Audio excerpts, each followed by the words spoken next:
Taste the Daily. வணக்கம் சுரேஷ். மக்களை காப்போம், தமிழகத்தை மீட்போம் புரட்சி தமிழுடைய எழுச்சி பயணம் நெல்லை மாவட்டத்திலே உள்ள பல்வேறு சட்டமன்ற தொகுதிகளில் இன்றைக்கு அதிமுக பொதுச் செயலாளர் புரட்சி தமிழர் எடப்பாடி கே பழனிசாமி அவர்கள் சிறப்புரையாற்றவிருக்கிறார்கள். அதற்கு முன்னதாக இன்று காலை பல்வேறு விவசாய அமைப்புகள் மற்றும் இங்கே இருக்கக்கூடிய வியாபார சங்கங்களுடைய பிரதிநிதிகள், அதே போன்று இந்த பகுதியில் இருக்கக்கூடிய கட்டுமான தொழிற்சங்களுடைய பிரதிநிதிகளை சந்தித்து அவருடைய கோரிக்கைகளை கேட்டு அந்த கோரிக்கைகளை 2026 கண்டிப்பாக செய்து தருகிறோம் என்கிற வாக்குறுதி அவர்களுக்கு அளித்தார்கள்.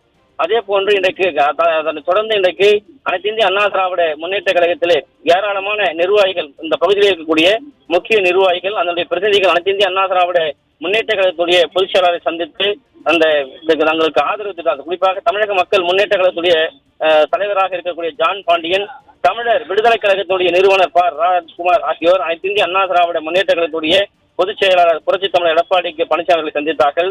நாடார் பேரவையுடைய முக்கிய நிர்வாகிகள் சந்தித்தார்கள்.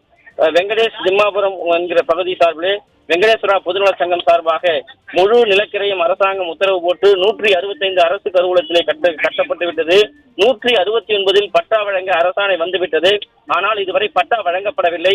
உடனே பட்டா வழங்க வேண்டும் என்று அவர்கள் கோரிக்கை வைத்தார்கள். குறிப்பாக பிசி 18 சமுதாயங்கள் அந்த மக்களுடைய கோரிக்கைகள் இருக்கிறது என்று அதிமுக பொதுச் செயலாளரிடம் அந்த கோரிக்கைகள் முன்வைக்கப்பட்டது. அதன் அனைத்து இந்திய அண்ணா திராவிட முன்னேற்ற கழகத்துடைய பொதுச் செயலாளர் புரட்சி தமிழர் எடப்பாடி கே பழனிசாமி ஏற்றுக்கொண்டார். தற்போது அனைத்து இந்திய அண்ணா திராவிட முன்னேற்ற கழகத்துடைய பொதுச் செயலாளர் புரட்சி தமிழர் எடப்பாடி கே பழனிசாமியுடைய முன்னிலையில் 50க்கும் மேற்பட்ட பட்டதாரிகள் அனைத்து இந்திய அண்ணா திராவிட முன்னேற்ற கழகத்திலே தங்களை இணைத்துக் கொண்டார்கள். அனைத்து இந்திய அண்ணா திராவிட முன்னேற்ற கழகம் மக்களுக்கான ஒரு மகத்தான இயக்கம். ஆட்சியில் இல்லை என்றாலும் இருந்தாலும் களத்திலே நின்று மக்களுக்கு சேவை செய்யக்கூடிய ஒரு மாபெரும் மகத்தான இயக்கம். எனவே அனைத்து இந்திய அண்ணா திராவிட முன்னேற்ற கழகத்திலே தங்களை இணைத்துக் கொள்வதாக அவர்கள் தெரிவித்தார்கள்.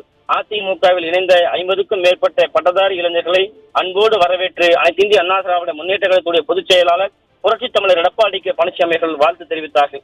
இந்த இணைப்பு ஏற்பாட்டுகளை அனைத்து இந்திய அண்ணா திராவிட முன்னேற்ற கழகத்துடைய கொள்கை பரப்பு இணைச் செயலாளர் பாப்புலர் முத்தையா மற்றும் அனைத்து இந்திய அண்ணா திராவிட முன்னேற்ற கழக எம்ஜிஆர் இளைஞரணி துணை செயலாளர் VKP சங்கருடைய ஏற்பாட்டிலே இந்த 50க்கும் மேற்பட்ட பட்டதாரிகள் அனைத்து இந்திய அண்ணா திராவிட முன்னேற்ற கழகத்திலே அவர்கள் தங்களை இணைத்துக் கொண்டார்கள். தொடர்ந்து மக்கள் நல பணியாற்ற அனைத்து இந்திய அண்ணா திராவிட முன்னேற்ற கழகத்துடைய பொதுச் செயலாளர் புரட்சி தமிழர் எடப்பாடி கே பழனிசாமி அவருக்கு வாழ்த்து தெரிவித்தது குறிப்பிடத்தக்கது. அவர்கள் அனைவரோடும் அமர வைத்து குழு புகைப்படம் எடுத்துக் கொண்டார். அதே போன்று தொடர்ந்து மக்களுக்கான சேவைகளை செய்யவும் அவர் அறிவுறுத்தி இருப்பது குறிப்பிடத்தக்கது. சுரேஷ்.